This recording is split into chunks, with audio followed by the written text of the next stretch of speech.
The morning sun broke over the rugged hills of Camp Pendleton, casting long shadows across the training field as Lieutenant Harris barked orders to the group of recruits lined in formation. Dust rose under their boots, the sharp tang of sweat and gun oil filling the air. Among the rows of tired faces stood a young woman with piercing green eyes and the kind of calm that unsettled even the most seasoned men. Her name was Alyssa Grant, a quiet recruit whose file nobody had really read carefully, at least not Harris. To him, she was just another woman trying to prove herself in a place built for men. But Alyssa wasn't ordinary. She'd spent years in shadows, part of a covert SEAL division that had seen missions so classified they didn't officially exist. After an injury and a reassignment, she'd been ordered to blend in with new trainees to evaluate internal leadership, a detail Harris didn't know. To him, she was just another quota recruit. That morning, as she adjusted her rifle strap, Harris sneered, "You better keep up, sweetheart. Out here, nobody's got time to babysit." The other recruits laughed nervously, but Alyssa said nothing, her gaze steady, posture perfect. Something about her stillness irritated him. Over the next week, her performance outshone everyone's. Her marksmanship was surgical, her endurance unmatched, her tactics precise. Yet Harris hated it. To him, she was a threat to his authority, a reminder of everything he didn't understand about real strength. One afternoon, during a close-quarters combat drill, he decided to humiliate her in front of the squad. "Grant, step forward. Let's see what you've really got." Alyssa stepped onto the mat without hesitation. Harris circled her, smirking. "You think you can fight like a man?" "Let's find out." The room grew quiet as they squared off. At first, he lunged with control, testing her reactions. She dodged effortlessly, never breaking eye contact. That only enraged him further. "Stop dancing and fight!" he growled, and suddenly he drove his knee forward, striking her in the jaw with brutal force. The recruits gasped as she staggered but didn't fall. She wiped the blood from her lip and whispered, calm as ice, "You shouldn't have done that." The room froze. Then, in one fluid motion, she countered, flipping him hard onto the mat with such precision that the air left his lungs. The silence that followed was electric. No one moved. No one breathed.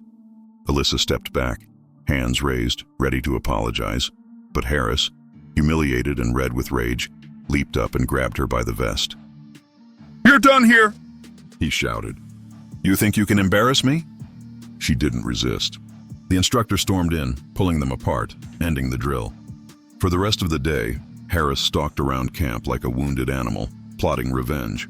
That night, he called in a favor from an old buddy at command, telling him this girl was disrespectful and insubordinate, hoping to get her discharged.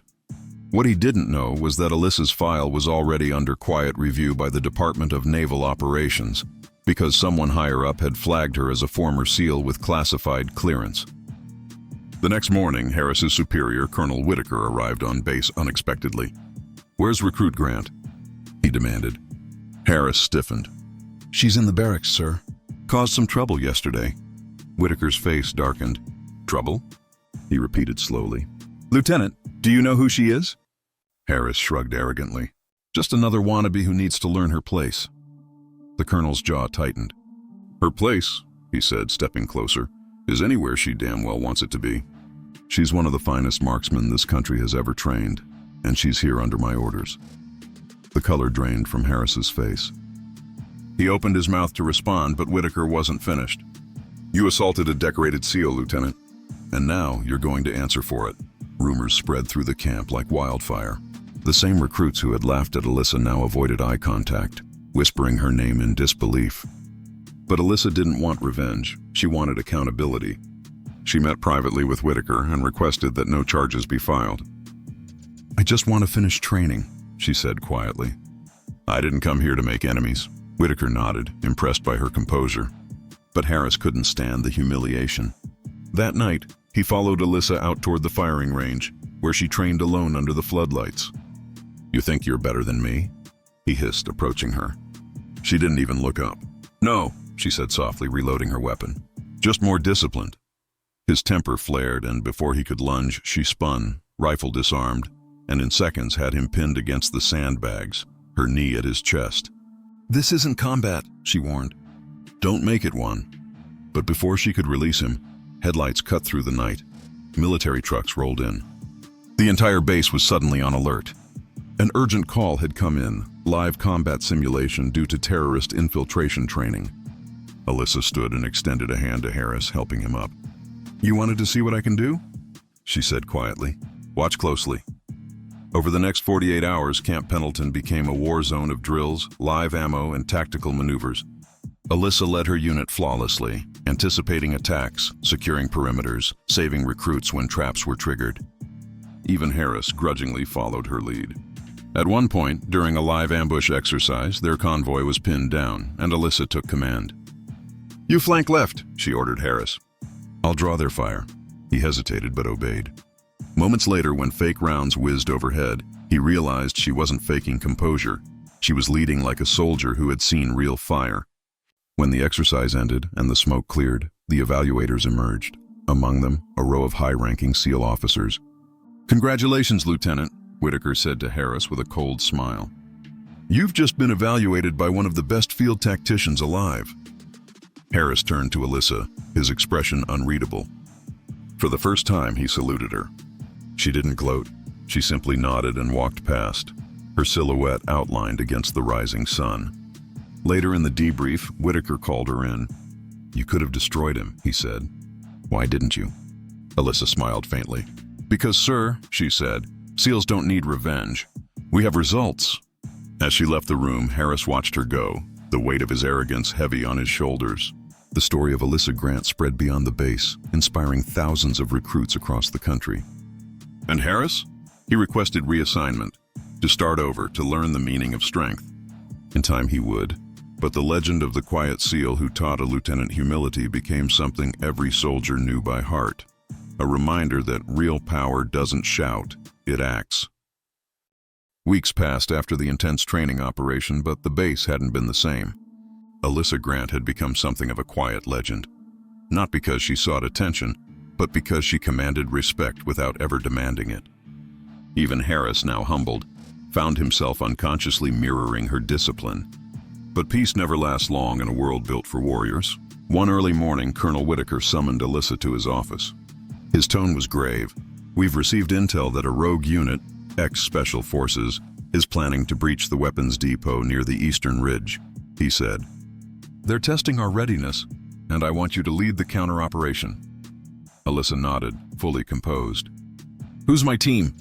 she asked. Whitaker smiled faintly. "Same recruits you've been training, including Harris." Her eyes flickered, not with hesitation, but calculation. Later that day, she assembled her squad. They stood in the wind, anxious but ready. "Listen up," she began, her voice carrying effortlessly over the field. "This isn't a simulation. We'll face real threats, real weapons, and real decisions. Out there, your fear will try to control you. Don't let it. Control the fear and you control the fight." Harris stepped forward, meeting her gaze. "We're with you, ma'am," he said firmly. It wasn't sarcasm this time, it was respect. The operation commenced at midnight. The mountain fog rolled in thick and cold, wrapping the world in a gray silence broken only by the crunch of boots and distant calls of owls. Alyssa moved through the darkness like a shadow, her team following close behind.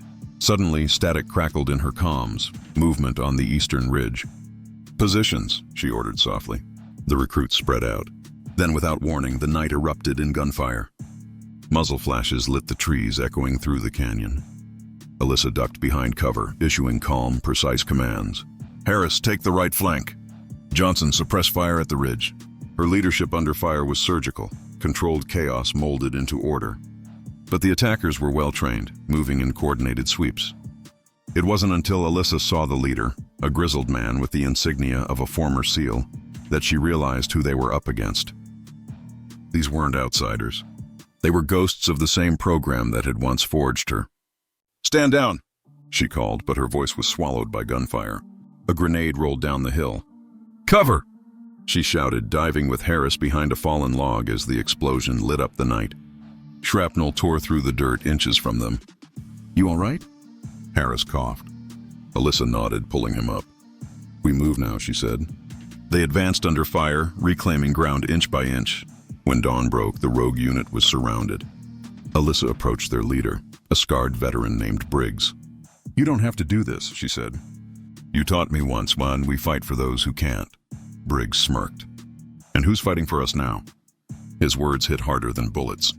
He'd been betrayed by bureaucracy, left to rot after decades of service. "Then let me help you," she said quietly. He stared at her, gun trembling, torn between pride and pain. Finally, he dropped it. "Still the best shot I ever trained," he muttered. The base was secured, the mission a success, but Alyssa couldn't shake the weight of it. War, she knew, wasn't always fought against enemies.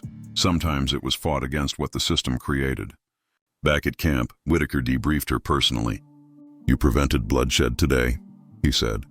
"The Pentagon's reviewing what happened, and they want you reinstated." Alyssa paused. "I don't want a desk," she said. "Then what do you want?" Whitaker asked. She looked out the window, where the recruits were running drills. "To teach," she said simply. "To make sure the next generation knows what strength really means." And so she did. Over the following months, Alyssa became the lead instructor for advanced tactical combat. Her classes were notorious for their intensity, but also for their fairness. Every recruit, regardless of rank, learned humility, discipline, and empathy, traits Harris now embodied fully. One afternoon, after a grueling session, Harris approached her as she watched the sun dip below the horizon. "Ma'am," he said quietly, "I wanted to thank you." She turned slightly, eyebrow raised. "For what?" "For not giving up on me. I deserved worse." Alyssa smiled faintly. "You didn't need punishment," she said. "You needed perspective. There's a difference." He nodded, the words sinking deep. Months later, when a high-ranking inspection team arrived unexpectedly to evaluate the base, Harris's squad, now under his command, performed flawlessly.